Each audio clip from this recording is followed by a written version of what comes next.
नमस्कार दोस्तों, मैं शुभा त्रिपाठी। आज आप सुनने जा रहे हैं श्रीमद् भगवद गीता का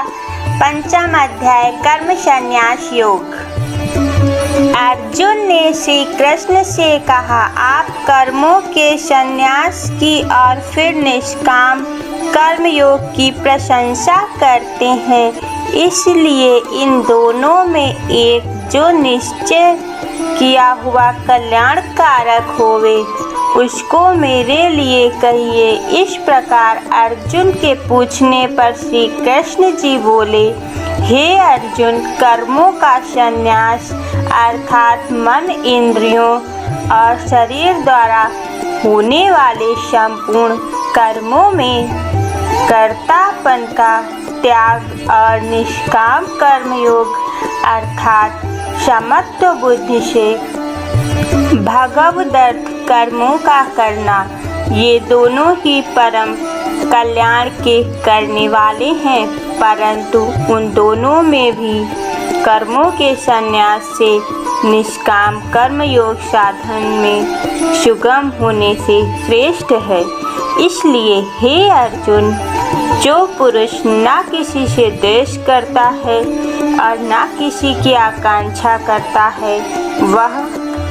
निष्काम कर्मयोगी सदा सन्यासी ही समझने योग्य है,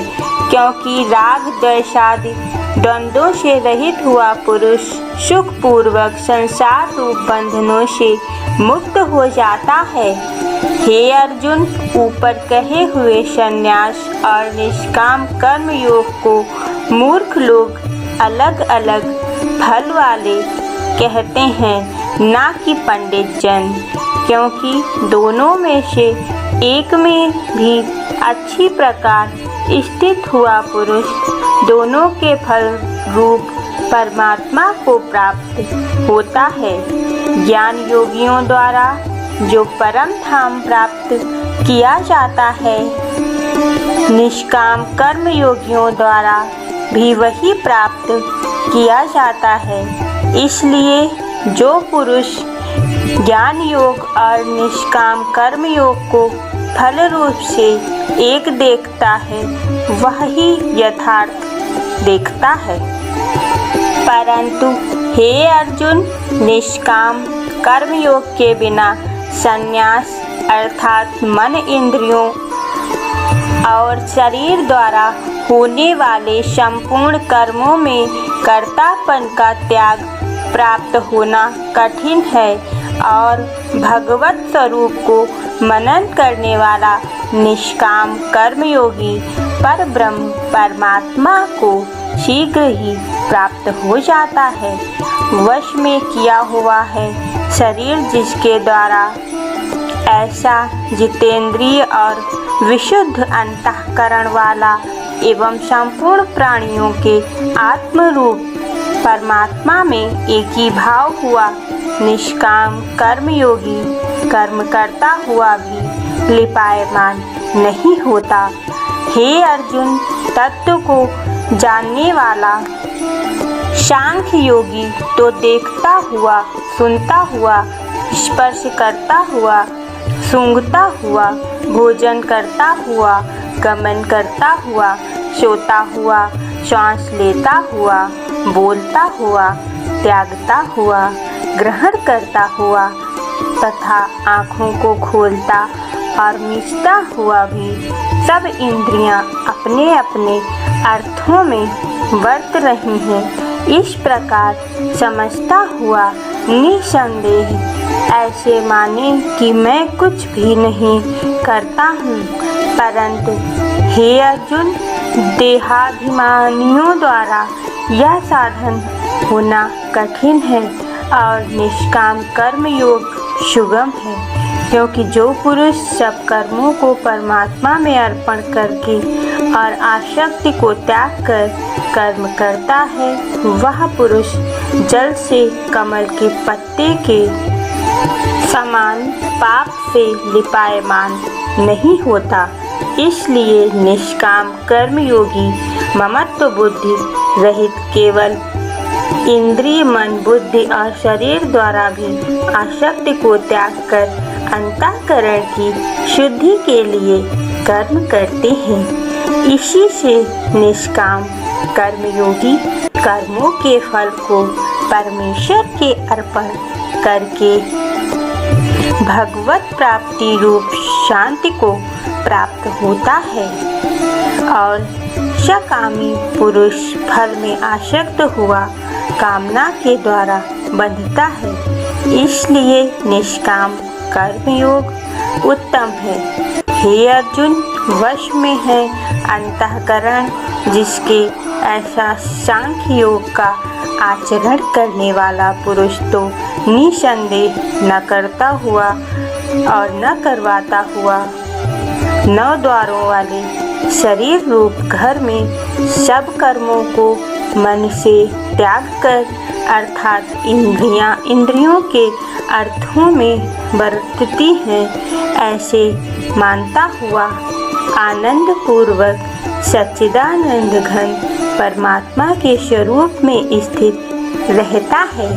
परमेश्वर भी भूत प्राणियों के न कर्तापन को और न कर्मों को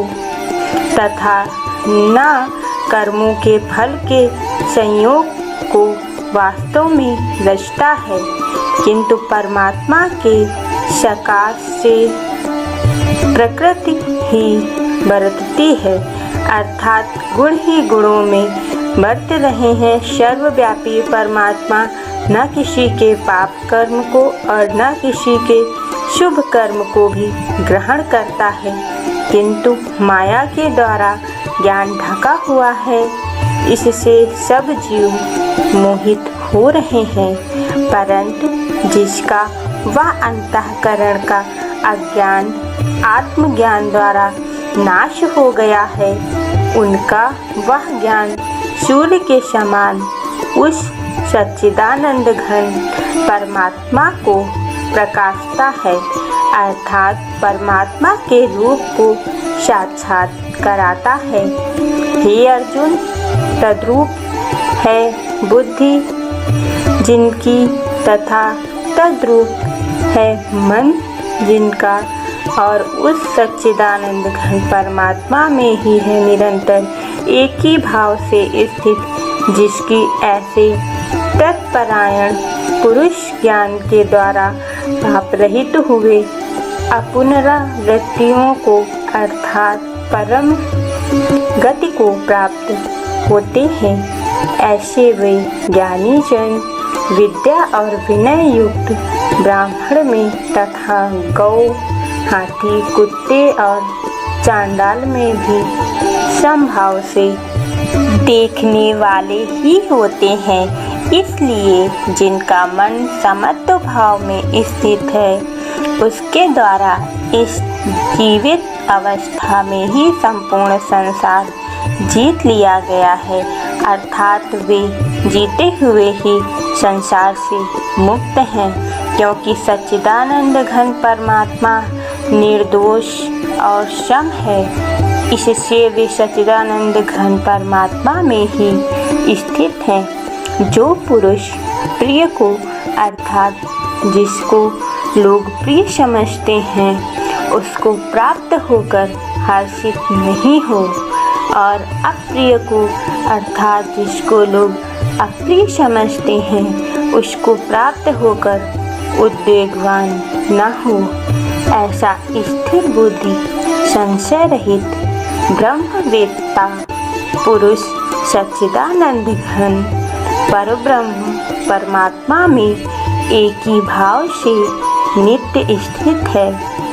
बाहर के विषयों में अर्थात सांसारिक भोगों में आसक्ति रहित अंतःकरण वाला पुरुष अंतःकरण में जो भगवत ध्यान जनित आनंद है, उसको प्राप्त होता है, और वह पुरुष सच्चिदानंद घन परब्रह्म परमात्मा रूप योग में एक ही भाव से स्थित हुआ अक्षय आनंद को अनुभव करता है। जो यह इंद्रिय तथा विषयों के संयोग से उत्पन्न होने वाले सब भोग हैं, वे यद्यपि विषयी पुरुषों को सुख रूप भासते हैं तो भी निःसंदेह दुख के ही हेतु हैं और आदि अंत वाले अर्थात अनित्य हैं। इसलिए हे अर्जुन, बुद्धिमान विवेकी पुरुष उसमें नहीं रमता जो मनुष्य शरीर के नाश होने से पहले ही काम और क्रोध से उत्पन्न हुए वेग को सहन करने में समर्थ है, अर्थात काम क्रोध को जिसने सदा के लिए जीत लिया है वह मनुष्य इस लोक में योगी है और वही सुखी है। जो पुरुष निश्चय करके अंतरात्मा में ही सुख वाला है और आत्मा में ही आराम वाला है तथा जो आत्मा में ही ज्ञान वाला है, ऐसा वह सच्चिदानंद घन पर ब्रह्म परमात्मा के साथ एक ही भाव हुआ सांख्य योगी शांत ब्रह्म को प्राप्त होता है। नाश हो गए हैं सब पाप जिनके तथा ज्ञान करके निवृत्त हो गया है संशय जिनका और संपूर्ण भूत प्राणियों के हित में है रति जिनकी एकाग्र हुआ है भगवान के ध्यान में चित्त जिनका, ऐसे ब्रह्मवेत्ता पुरुष शांत पर ब्रह्म को प्राप्त होते हैं। काम क्रोध से रहित जीते हुए चित्त वाले पर ब्रह्म परमात्मा को साक्षात्कार किए हुए ज्ञानी पुरुषों के लिए सब ओर से शांत पर ब्रह्म परमात्मा ही प्राप्त है। हे अर्जुन, बाहर के विषय भोगों को न चिंतन करता हुआ बाहर ही त्याग कर और नेत्रों की दृष्टि की भ्रकुटी के बीच में स्थित करके तथा नासिका में विचरने वाले प्राण और अपान वायु को सम करके जीती हुई है इंद्रियां, मन और बुद्धि जिसकी, ऐसा जो मोक्ष परायण मुनि इच्छा भय और क्रोध से रहित है वह सदा मुक्त ही है। और हे अर्जुन, मेरा भक्त मेरे यज्ञ और तपों का भोगने वाला और संपूर्ण लोकों के ईश्वरों का भी ईश्वर तथा संपूर्ण भूत प्राणियों का सुहृद अर्थात स्वार्थ रहित प्रेमी, ऐसा तत्व से जानकर शांति को प्राप्त होता है और सच्चिदानंद घन परिपूर्ण शांति ब्रह्म के सिवा उसकी दृष्टि में और कुछ भी नहीं रहता, केवल वासुदेव ही वासुदेव रह जाता है। यहाँ पर कर्म संन्यास योग पंचम अध्याय समाप्त होता है। दोस्तों, अगर आपको ये वीडियो अच्छा लगे तो इसे अपने सभी दोस्तों के साथ शेयर करें, लाइक करें और सब्सक्राइब करें। जय श्री कृष्ण।